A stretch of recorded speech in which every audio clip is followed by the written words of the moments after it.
starting off with this match. Two very different histories for these two players. I mean, I always love when we get to add the most recent accomplishment, aka right now, to somebody's list, but a testament to how well Sebastian has been playing throughout this tournament. Now having to face down and stare down a two-time regional champion and someone who is definitely not a stranger to these top cuts in Collin. Yeah, he doesn't seem intimidated though. We saw his confidence in the match against Terran earlier on. The reaction when he caught the Spore from the Amoonguss on the other side with the grass Terrestrialization on Urshifu, just playing like he knows what he wants. And looks like he's well positioned to play pretty aggressively in this matchup. The combination of the offense of the Qianpao, the Pelipper, and the Urshifu looks so powerful into Collin's team. So it's really going to be a challenge for Collin to figure out how to kind of dissipate that, manage it, because otherwise it feels like that could be huge threats.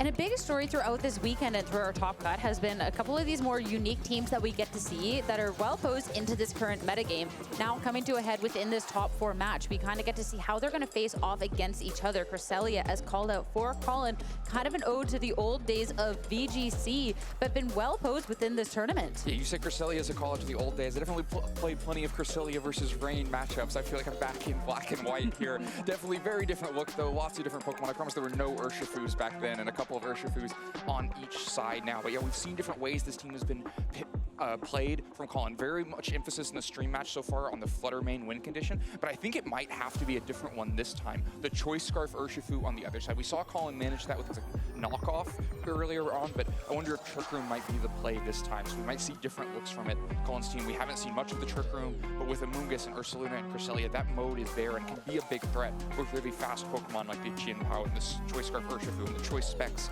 Flutter main on the other side from Sebastian. I love how you call it that mode is there, but it's not a team that is, you need to do it or else, you know, the game plan is doomed, right? We've really gotten to see a couple of different looks from Collin throughout this tournament and how this team can be piloted. That's part of what makes it feel like such a throwback team, the kind of team Collin would have had success with in past generations is because that Trick Room feels like an optional piece. It's just, you know, in a given moment, do I need control? This is not a hard Trick Room team, and this is not even like the Tail Room team where you know you're going for some speed control, you just don't know which. This is a team that only uses speed control when it's really necessary, and otherwise is perfectly content to just play a very positional game with Flutter main and Urshifu. I mean, positioning is going to be so important going up against Sebastian's team. Another one of these more unique teams that we get to see with a little bit of a nod to the more recent past with this Pelipper and Archaludon, but a lot of really big damage options, and of course, offense that can go out right away that can really make Collin kind of second guess and have to be really careful on how he plays this. It's interesting how infrequently we see this style of team, given how popular, how many players were playing this in Regulation H. This feels like the updated version of it. It's like, okay, I still have my Pelipper and my Archaludon, but what if I could fit an Urshifu and a Flutter main and a Qianpao? The all-stars of these higher power formats put onto this Rain team mean that there's so much offensive potential. When it's raining and there's sort of ruin on the field and then Choice Scarf Surging Strikes is coming after you, that is so much damage. Not even Cresselia wants to be taking those unopposed. And so that's going to be the big damage threat for Collin to mitigate. Now, Amoonguss can be a really key piece for that. While Amoonguss is on the field, much harder to find damage with Surging Strikes, but to keep Amoonguss on the field, you've got to worry about Qianpao already sitting there next to Urshifu. No Amoonguss to start things out though. Instead, it's the Qianpao and this Urshifu for Sebastian. Cresselia and Incineroar right away for Collin. And Cresselia, this can be an interesting one because a little bit more supportive, but you want to try Twitch Dimensions or go out on the offense? Yeah, I think either way, Cresselia feels fairly comfortable here, has Fake Out support next to it, no Dark, only Sucker Punch on the Qianpao, so probably no real Dark threat into Cresselia, and with the Intimidate on top of that, Cresselia probably feels fairly safe. There's no way on this turn to have both Sword of Ruin and Rain as well, so you know that those Surging Strikes aren't going to be like a crazy amount of damage, and you can Fake Out the Urshifu if you really want to prevent that. So Cresselia here can then get a choice. Does it want to Icy Wind to lower speed? Does it want to Trick Room to switch the speed advantage? And yeah, Qianpao doesn't like that Intimidate, doesn't want to be on the field against these Pokemon, so instead a switch out for Amoonguss instead. And if you think it is going to be a little bit more of a telegraphed play, you have the Incineroar for the Fake Out, you have the Cresselia for the Trick Room, trying to like pose to be a little bit better within those slower dimensions, you bring the Amoonguss out. Of course, the Urshifu, we do get to see it go on the offensive, but this Urshifu, with it being the Choice Scarf set and no Rain, it's not necessarily that same amount of damage you would anticipate coming out from the Urshifu. Cresselia takes the hit so comfortably, and this is where we can see the Trick Room go go up, but where do you go from here? Yeah, Trick Room is up, but now Amoonguss is on the field, threatening a Spore into the Incineroar slot. We've seen Collin play pretty loose with this Grass Terrestrialization Incineroar, threatening it but not using it. In the last match, we saw that prevent a Spore into that slot. This time, Urshifu chooses to Surging Strikes into Cresselia, not into Incineroar, which might have been a KO there. You're once again threatening it, but you'd really like to get Ursaluna on the field, but Ursaluna is not yet burnt. So switching into either spot risks switching it into a Spore, which is, not what you want to get out of this situation. I wonder if Cresselia now also just starts to go out on the offense. So that's two pretty juicy Psychic targets on the other side. No threat of Sucker Punch, not threatened by Spore itself because of safety goggles. So one way to make use of the Trick Room is to let Cresselia go on the offense. Cresselia also, though, weakened. If you know this is going to be a longer game, you might want to make sure and keep Cresselia's health up. Well, if you're not necessarily too scared about the damage that Urshifu is doing, and you have this Grass Terrestrialization to mitigate any potential of a Spore from the Amoonguss, you can maybe afford to play a little bit slower on these next couple of turns. And you had called out that Collin has played, kind of like with the temptation of this Grass Terrestrialization, but we finally get to see it spent. Nothing from the Amoonguss, though, instead just opting to protect on this turn. So, yeah, Terrestrialization spent. No real threat from the Amoonguss, and a pivot out. This is a way to navigate the Spore, right? Because the Amoonguss would have moved first, then you can U-turn after to remove the threat of Spore. But it doesn't remove the threat of his Surging Strikes. It's going to be really key to see where this Urshifu is targeting this turn. That's going to be the thing, because if it's into the Cresselia, we saw how little damage it kind of did, right? Not even bringing it down to half. But if this is into the other slot, well, that's going to be a world of difference. Ursaluna hits the field, and Surging Strike's headed its way. 1, 2, 3 hits. Ursaluna is out of here. The hard part with Ursaluna is step 2. Because step 1 with Ursaluna is set up your Trick Room. Step 2 is get Ursaluna on the field, and that is often the stumbling point for many players. This time, Collin very focused on navigating the threat of the Spore, uses the Grass Terrestrialization with the U-turn to not worry about that. But then there's still an Urshifu on the other side. Surging Strikes just KOs Ursaluna and establishes a massive lead for Sebastian. Also, that Trick Room, already 2 turns of it gone past. Amoonguss still comfortably on the other side, and not a ton of damage threat in this position. You can like Psychic and Flare Blitz after the Amoonguss if you want, but you're just burning through turns, and you're probably going to take quite a bit of damage back because Amoonguss will move first with Sludge Bomb. You also don't know if Amoonguss is staying on the field. So Collin's by no means out of it, but this is a rough opening for him. He's going to have to figure out where that damage is coming from now that it's not coming from the Ursaluna that went down on the switch in. And it looked better when it was, we talked about these being juicy targets for the Cresselia with the Psychic, but now that you're down a Pokemon and these turns of Trick Room are dwindling away, it looks a little bit less tempting than it was earlier on, right? Now with this kind of being one of the only damage, like you're losing damage options, right? And if it was targeted into something like that Urshifu, well, Chien Pao, that's just gonna be immune. So that's gonna be something that even could waste the potential of a turn. But getting ahead of ourselves here. Said we have to see the Terrestrialization come on out. And with the Amoonguss staring down, Incineroar on the opposing end into the Fairy-type Terrestrialization makes so much sense. Make sure you survive through this and get your own hits off. Incineroar down to less than half already. Poison as well for a little bit of extra damage on the line. Now, knock off. At least you will be able to break the sash on the Chien Pao for further down the line. But again, with this Cresselia, a Psychic targeted into it doesn't do anything.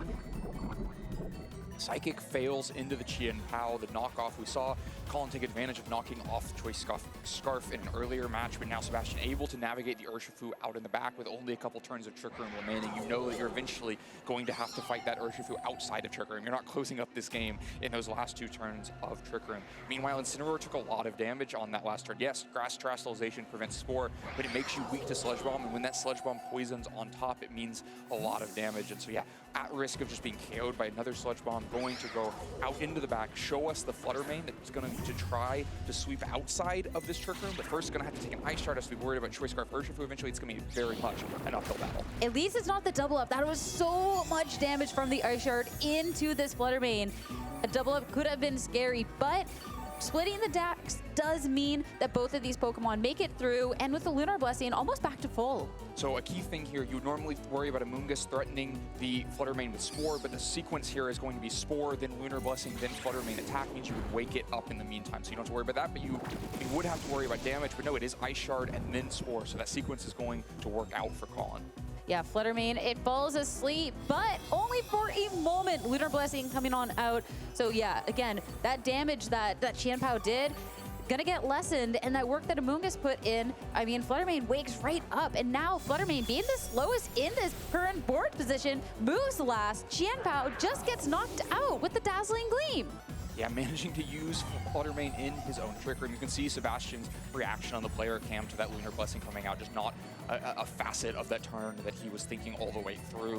It means that Fluttermane is able to attack instead, and that Ice Shard got Fluttermane pretty low. I wonder if Sludge Bomb would have been just enough damage to close this out, but one bad turn does not mean the end of the game. Sebastian still has that trump card at the Urshifu that's going to feel very difficult to deal with, but even if it beats the Fluttermane, if you don't have an avenue for enough damage into the Cresselia, that throughout all these Lunar Blessings that have been more focused on healing the teammates have also healed the Cresselia all the way back up, you're going to have a problem because, you know, 2 Psychics will just KO that Urshifu. You don't have the Qianpao that's immune to it anymore. So what that last Pokemon is and how much it can threaten Cresselia is probably a key piece of how this game is going to close out. I'd be really interested to see what that Pokemon is. If it's going to be something that's a little bit more of an attacking option, or if it's something to try and set up the Urshifu to do even more. If it is something like that Pelipper that we praise this team for, to set up that rain and make sure the Surging Strikes can do even more damage. On this turn, though, Fluttermane preserved, swap out Incineroar to hit the field once again. So if we see something other than a Surging Strikes from this Urshifu, well, that damage is going to be lowered thanks to this Intimidate as well.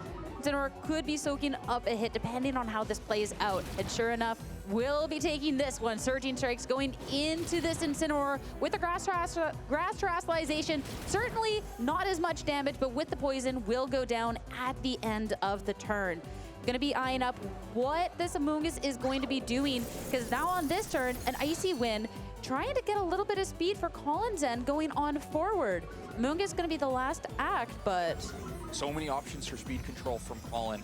The Trick Room wasn't enough. The knockoff didn't land into Urshifu to get rid of the Choice Scarf, but the Icy Wind will undo the speed advantage from the Choice Scarf. It means that, yes, Incineroar is paying the cost for this, going to switch in and immediately go down. But when Fluttermane returns to the field, it's going to return to the field in which it is the fastest Pokemon. The problem for Collin is that there are 3 Pokemon left on Sebastian's side. That means it's as easy as bringing Urshifu out to the back to undo the speed drop onto Urshifu. And when it comes back out, you won't have that play anymore. There's nothing to switch Fluttermane back out to. So things seem like they're simplifying. We were so used to seeing them simplify in Collin's favor, where eventually the damage just feels inevitable. This time, it feels like it's going the other way. But there are still ideas. You can see Collin hovering the Trick Room here. If you can catch a switch out from the Urshifu with a Trick Room, that means when it comes back in, you have the speed advantage. After all, maybe that's the play, but no switches. The Amoonguss just protecting itself. yeah, Amoonguss stays safe through this turn. Dazzling Gleam coming out from this Fluttermane. Amoonguss is going to avoid all of that damage. Urshifu not quite as fortunate. So Urshifu doesn't swap out, goes down, and it's going to be this Cresselia that's free to act on this turn. Not often you see it go to slow down the opponents and then go into this Trick Room, but trying to set up for this later part of the game. Now we'll get the opportunity to see the 4th Pokemon for Sebastian, and with the Fluttermane hitting the field, well, it's going to be an interesting Fluttermane versus Fluttermane face-off. The good news for Sebastian is that his Choice Specs Fluttermane has not had to choose an attack yet. Collins has already had to choose Dazzling Gleam, which means it's not threatening a KO into Fluttermane on the other side. And the Trick Room means that this Amoonguss does move first, gets some Sludge Bomb damage back, but Lunar Blessing going to help keep both Pokemon on Collins' side pretty healthy. Yeah, Lunar Blessing, you instantly just get that health back, and Fluttermane almost back up to full. Dazzling Gleam, enough to take care of the Amoonguss, but as said, that's what you're locked into, and that's not nearly as much damage done on the opposing end. Sebastian still gets the opportunity to respond with his own, and something like this Shadow Ball is going to be so much more damage into the opposing end. Fluttermane goes down, we're down to a 1v1. We knew it had to be a pretty valuable Pokemon for Sebastian. We opted to let the Urshifu go down to Dazzling Gleam to preserve that last Pokemon in the back, and a valuable Pokemon indeed. A Fluttermane able to lock into Shadow Ball and threaten so much damage against these final Pokemon for Collin. The Psychic does so little, and in return, Shadow Ball does so much. Not enough for the KO, though. Psychic by itself not going to be enough, but the potential of a critical hit, if it can come through when Collin needs it the most, could be enough to be closing out this set. Hit comes through, not there. Fluttermane, just a little bit of health left, and now can return with a Shadow Ball. The slimmest of margins, but it's going to be enough to get Sebastian the first game in this set. Wow, what a close finish. It felt like there were little missteps along the way for each player. Neither one able to establish a commanding position. You had things like the Fairy Terastallization on the Amoonguss, worried about Incineroar offense that never came and ended up making the Amoonguss much easier to take down with Dazzling Gleam. But ultimately, Sebastian had the right bits of speed control, forced one turn of passivity from Collin to switch the Flutter Mane out and sacrifice the Flutter Mane, the Incineroar rather, because of the threat of the Urshifu. And then when it came back in, was willing to give away that Urshifu because he knew he had the trump card, that Flutter Mane, the last Pokemon able to close out the game. Collin has been the one closing out games with Choice Specs Flutter Mane up till this point, but he faces a little bit of his own medicine with the checkmate of those Shadow Balls coming back from Sebastian. I mean, we've gotten to see Flutter Mane close out games for Collin, but we've also gotten to see an Ursaluna more so in this early game that's been able to put in a lot more work and really absent from this game. As you called out, there was a couple of steps that Collin needed to take to get this Trick Room and this Ursaluna online. You got the Trick Room, that was the easy part, but Ursaluna switched in, instantly got KO'd, and Collin, right from the get-go in this match, was playing a 3v4 with a big key that was missing. So curious then, going on forward, do you still go into it? Yeah, in retrospect, right, it's impressive that Collin even got it as close as he did after losing Urshifu so easily on turn 2. He's right back to it in this turn, and then you sort of think the easiest way to make the Trick Room and the Ursaluna happen is to both Trick Room and Parting Shot on this, or U-turn in this case, on the same turn, because then you've just solved it all at once. Just hit the home run. The risk of doing that is that you don't have any fake out support, you don't have any way to like help Cresselia stay around, because we saw how much Choice Specs Shadow Ball from Flutter Mane can do into Cresselia on the last turn. That plus a Surging Strikes probably just is a KO into Cresselia, so you can't be confident that you even get that Trick Room unless maybe you're willing to spin to Terastallization on Cresselia. That's not one that we've seen yet, and it doesn't even create any resistances for you, but it might be a way to make it happen. But yeah, this is a scary situation. If you're willing, though, to let Incineroar spin to fake out, then you know you can take a Shadow Ball, but you're back to the same problem. How do you get Ursaluna on the field? Well, we'll cross that bridge when we get there. The first turn will be stopping this Urshifu. Fake out comes on through. Shadow Ball, so much damage into the Cresselia. But since it's only the one hit, we get that Trick Room up. But now we go back to your question. How do you get in this Ursaluna? Or do you just try and play out this board state as it is and see how much damage this Cresselia can do? Yeah, if you're willing to let Cresselia go down, right, it's probably going to happen pretty quickly. You know Shadow Ball is coming in. There's no Amoonguss threatening Spore into your teammate this time that complicates things. So maybe you just fight from this situation. Say, I will take what you give me until you take a KO and let me bring Ursaluna on the field. And I mean, when there is still this damage threat on Collin's side of the board, Sebastian, you can't afford to just play this too passively and let them do this damage. And going into this turn as well, this Incineroar, we can see it go more so on the offensive, starting off with the Flare Blitz. Urshifu on the other end, covering for the Terastallization in case it does want to go for the grass or just go for a swap. And the follow-up, get as much possible damage. Psychic, the follow-up, enough to take this Urshifu down. Gets rid of Urshifu. We talked before the match that was one of the most valuable pieces for Sebastian, and it's gone in Trick Room using the offense of these more supportive Pokemon. And now follow-up Shadow Ball into Cresselia. That's been so low. Cresselia put in so much work in that game 1, but in game 2, Trick Room and going down might just be enough because now Ursaluna gets to hit the field freely and safely.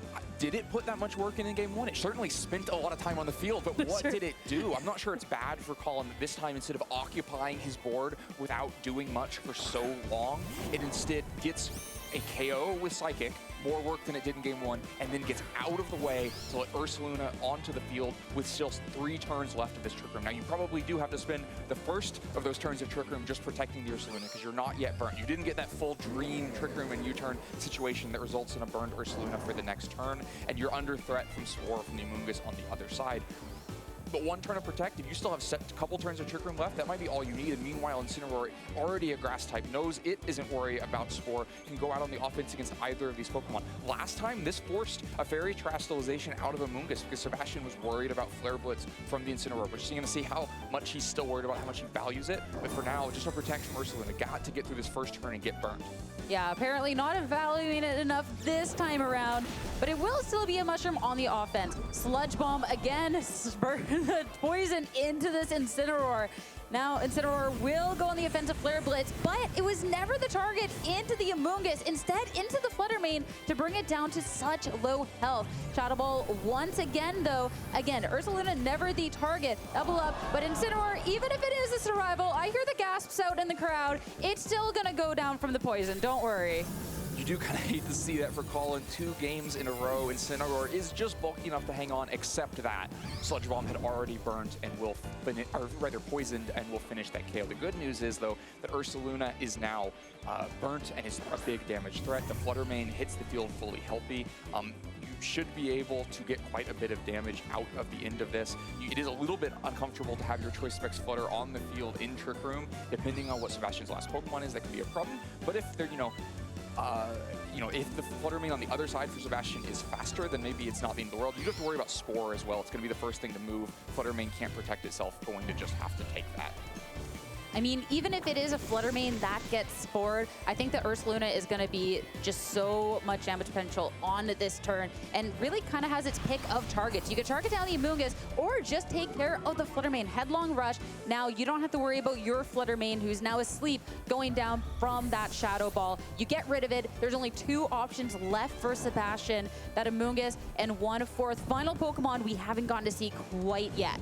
I think a lot of players would be tempted to Facade there to see what's the biggest offense I can get. I don't want a little bit of red health onto Flutter Mane with my Ursaluna. I want the big target. But that's some defense through offense there. Because you prioritize getting the KO onto Flutter Mane, you know that you already were going to take that Spore, but nothing else happens on that turn. Now Chien Pao out onto the field. If you can get through that, well, maybe you're free and clear, but Chien Pao, without a Focus Sash, can go down to a single target. You've got to worry about Rage Powder in this situation. I think a very delicate endgame that probably also involves how long Flutter Mane spends asleep. Already spent 1 turn. If you can get a quick wake, if it wakes this turn and contributes to the fight, well, then Collin's in a really good position. Well, Terastallization, a lot of the times we see it more on the defensive on the Chien Pao, but Stellar Terastallization instead. See if you can try and fish out for some of this offense, and Amoonguss to redirect a hit from the only damage potential you have still going on within this match. Sucker Punch with the boost of the Stellar Terastallization, targeting into the Flutter Mane is enough to take it down and bring Collin to only 1 Pokemon left. But again, this Ursaluna can deal so much damage, and it's forced to target into this Ursaluna. At least with the Facade, though, we'll get the full Brood of the attack for the 1-hit KO. I think that's the last turn of the Trick Room, which just leads Ursaluna all on its own up against a Chien Pao that is ready to use the Ice Charge of its Stellar Terror. I mean, this is just over. The Terastallization has been used. There is nothing that's going to stop this Ice Spinner into -1 defense Ursaluna from closing out this match. The Ursaluna could have been such a threat, but waiting until the perfect time to strike, Ice Spinner from the Chien Pao takes it down, and with that, Sebastian Gonzalez 2-0 to move on within the finals at the Seattle Regional Championships. We had highlighted the experience of these trainers, this being a new peak, and yet again, he has shattered through to make it on to this next point, and so close to becoming a regional champion. What a set as well.